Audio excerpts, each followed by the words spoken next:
আসসালামু আলাইকুম আঙ্কেল, আপনার সাথে একটু কথা বলতে চাই। আপনার ক্ষেত্রে চলে আসলাম। আপনার যে ভুট্টার ফলনগুলো চারদিক দিয়ে অনেক সুন্দর হয়েছে। জি, এখানে জি। আপনার ১% জায়গায় কত কেজি ভুট্টা হয়?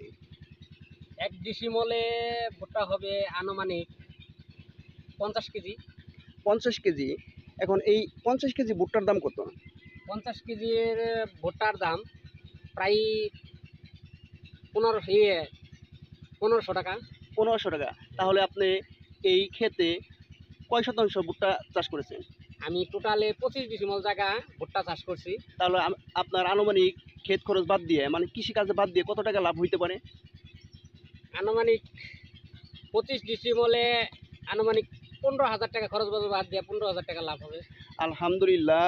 আমি কৃষক ভাইয়ের সাথে কথা বললাম। ভুট্টার ফলন এই তারিখে তার বাম্পার ফলন হয়েছে এবং কি ফিউচারের জন্য আপনারা বাংলাদেশের সবাই ভুট্টা চাষ করবেন। সবাইকে বাংলাদেশে কৃষিকাজের জন্য আমন্ত্রণ রইল। আল্লাহ হাফেজ।